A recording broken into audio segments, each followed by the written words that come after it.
Usai gagal bayar kasus hutang piutang dengan seorang wanita bernama Sofia, apartemen milik Dr. Tifa di kawasan Tebet, Jakarta Selatan akhirnya disita jurusita Pengadilan Negeri Jakarta Selatan Senin siang. Eksekusi unit apartemen di lantai 26 tersebut dilakukan usai Dr. Tifa tidak dapat membayar utang sebesar 145 juta rupiah yang telah dikonversi menjadi emas seberat 223 gram. Kejadian bermula saat Dr. Tifa dan Sofia Natali berkenalan di sebuah multi-level marketing obat herbal tahun 2014 silam. Namun tiba-tiba pada tahun 2019, Dr. Tifa meminjam uang sebesar 50 juta rupiah. Berjalan dengan waktu, selama 1 tahun itu uang yang udah saya transfer ke dia sekitar 145 juta. Tanpa ada perjanjian apa-apa antara saya dengan dia, cuman hanya kepercayaan aja ya. Dan kemudian di 4,5 tahun kemudian baru saya bikin perjanjian sama dia. Dan dia minta nyicil selama 12 bulan dari isi perjanjian itu. Tapi sampai akhir jatuh tempo tidak, dia one prestasi ya. Ya, kemudian barulah saya akhirnya meng-hire kuasa hukum untuk menyelesaikan prosesnya. Selama proses sita aset dilakukan, tim jurusita tidak bertemu dengan Dr. Tifa, namun hanya bisa bertemu anak dari Dr. Tifa yang menandatangani beberapa dokumen. Dari Jakarta Selatan, Helmi Sajangbati, Anyus melaporkan.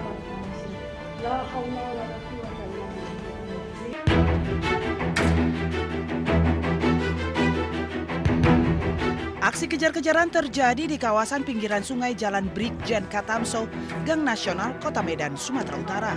Tentu saja mengetahui kedatangan petugas, para pengguna narkoba yang tengah asik menghisap sabu langsung kocar kacir, kabur.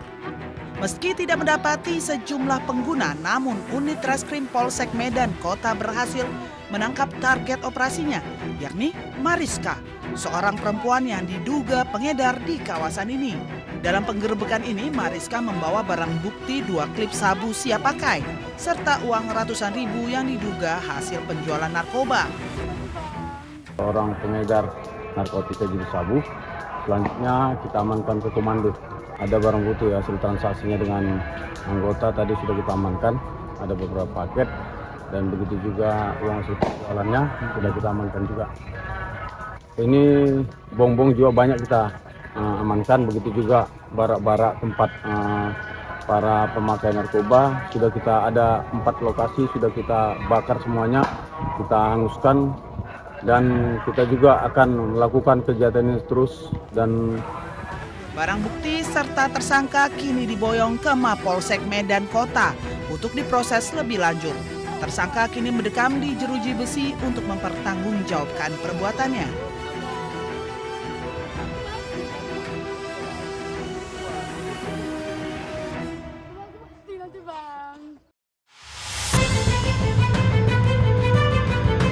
Komando Pusat Amerika Serikat atau CENTCOM merilis rekaman serangan jet tempur Angkatan Laut dan Angkatan Udara Amerika Serikat terhadap sejumlah situs militer Iran di sekitar Selat Hormuz.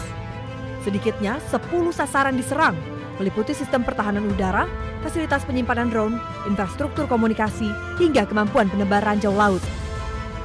AS menyatakan operasi tersebut merupakan respons atas serangan drone terhadap kapal tanker minyak berbendera Panama MT Kiku yang saat itu membawa lebih dari 2 juta barel minyak mentah.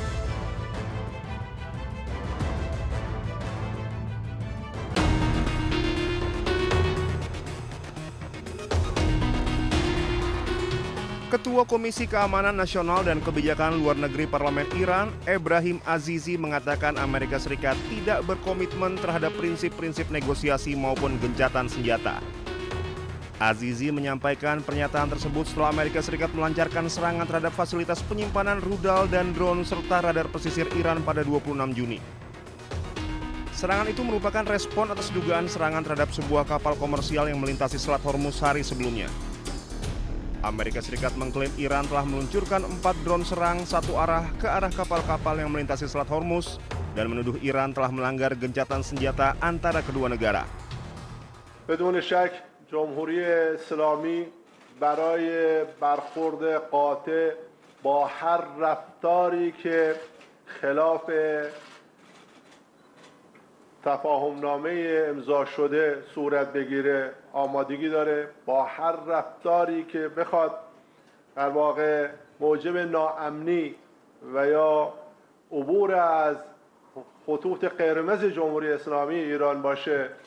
آمریکا باید بداند و کشورهایی که میخوان از مسیر تنگه هرمز عبور کنن باید بدانند باید از مسیر اقتدار عبور کنن، از خطوط ترسیم شده ایران عبور کنن. تنگه هرمز امروز در مدیریت هوشمند نیروهای مسلح به ویژه نیروی دریایی سپاه پاسداران انقلاب اسلامی است. هر گونه تخطی از تدابیر، از اقدامات، از دستورات و از اون مسیری که برای این آبراه پیش بینی شده قطعا مورد برخورد قرار میگیره. Perkembangan tersebut terjadi saat Iran dan Amerika Serikat sedang melakukan perundingan merampungkan nota kesepahaman mengenai gencatan senjata yang menghentikan perang yang dilancarkan Amerika Serikat Israel terhadap Iran pada akhir Februari lalu. Perundingan tersebut juga bertujuan mencapai kesepakatan mengenai program nuklir Iran dan pencabutan sanksi terhadap negara tersebut. MOU tersebut mulai berlaku pada 18 Juni setelah ditandatangani secara elektronik oleh Presiden Amerika Serikat Donald Trump dan Presiden Iran Masoud Pezeshkian. Dokumen tersebut memberi waktu 60 hari bagi kedua negara merundingkan kesepakatan final mengenai program nuklir Iran dan pencabutan sanksi Amerika Serikat.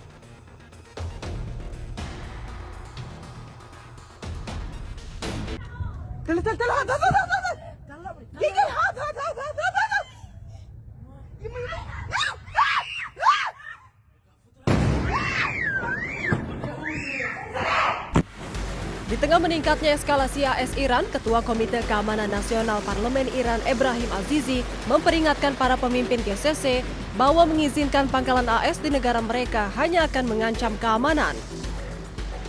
GCC merupakan Dewan Kerjasama Teluk beranggotakan Arab Saudi, Uni Emirat Arab, Kuwait, Qatar, Bahrain, dan Oman. Melalui akun resmi media sosialnya, Ebrahim Azizi mengatakan pangkalan militer AS di negara Teluk telah berubah menjadi sumber ancaman alih-alih memberikan keamanan. Ia juga menyebut kekuatan rudal dan drone Iran serta pengelolaan Selat Hormuz merupakan batasan mutlak yang tak boleh dilanggar.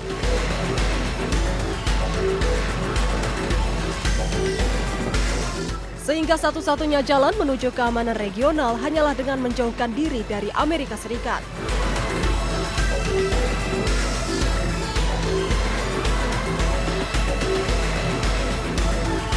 Sementara itu, penasihat pemimpin revolusi Islam dalam urusan internasional Ali Akbar Velayati juga ikut mengecam Amerika Serikat.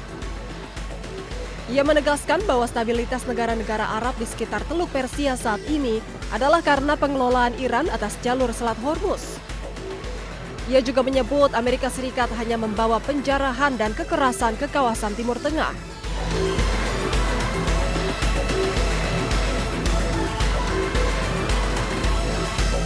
Setelah beberapa hari AS dan Iran menyepakati gencatan senjata, kedua pihak kini kembali saling serang. AS meluncurkan serangan udara terhadap sejumlah lokasi penyimpanan rudal, drone, dan radar pantai di Iran. Sementara Iran juga meluncurkan serangan balik ke pangkalan-pangkalan militer AS di Timur Tengah.